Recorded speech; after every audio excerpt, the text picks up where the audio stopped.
The Crimson Claw Part 1. Gotham City has a new hero. Chapter 1. The interview. The morning light filtered through the dirty windows of my cramped apartment as I stared at my reflection. Renee Thomas, reporter and photographer by day. Something else entirely by night. The bruise on my ribs from last night's encounter with three muggers in crime alley still throbbed. A reminder that Gotham City never sleeps, and neither do its protectors. I pulled on my professional attire, a black blazer over a dark purple blouse, and tied my raven hair back.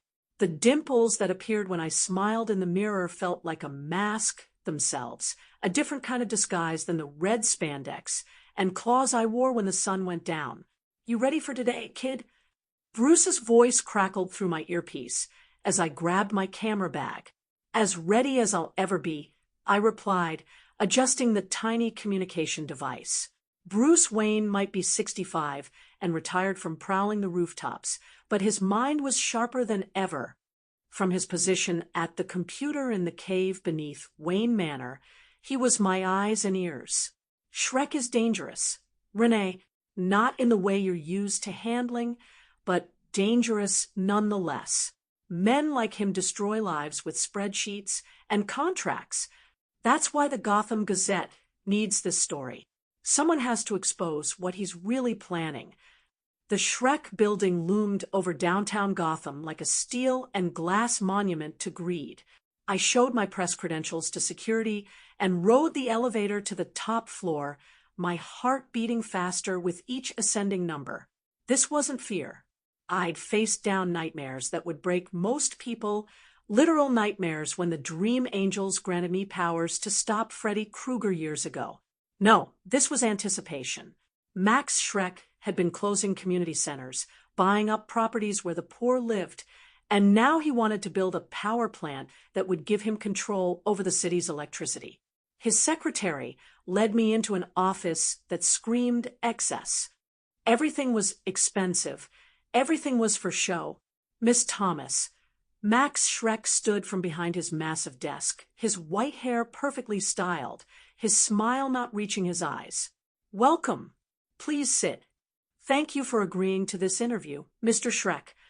I pulled out my notepad, setting my camera on the desk. "Our readers are very interested in your power plant proposal." "Of course they are. It's the future of Gotham." He launched into his rehearsed speech about progress and cheaper electricity, words that sounded hollow to anyone actually listening. Then the door opened, and my thoughts scattered like leaves in the wind.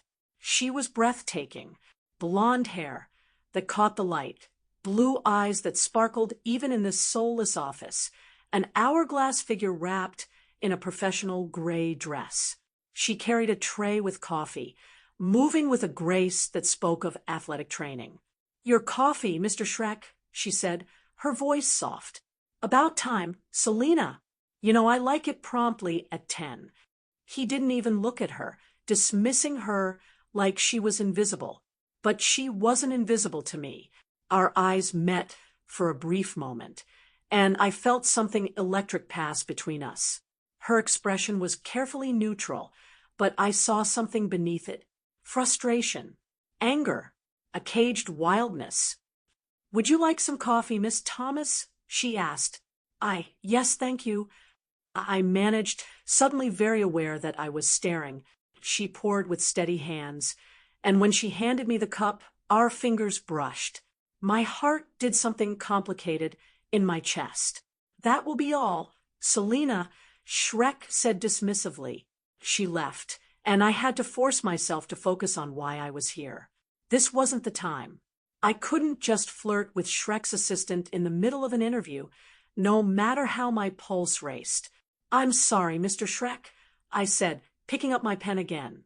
I got sidetracked there. For a second. "Please go on about the power plant." He smiled, a predator's smile.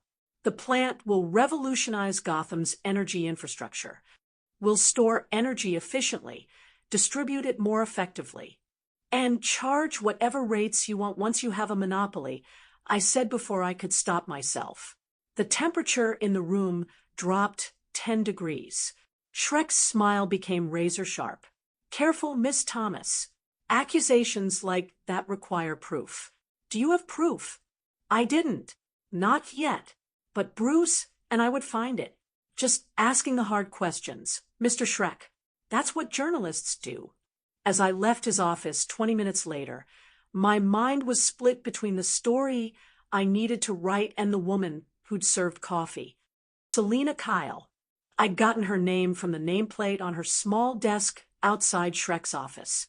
Something told me our paths would cross again. Gotham had a funny way of bringing people together, whether in the light or in the shadows where the Crimson Claw hunted.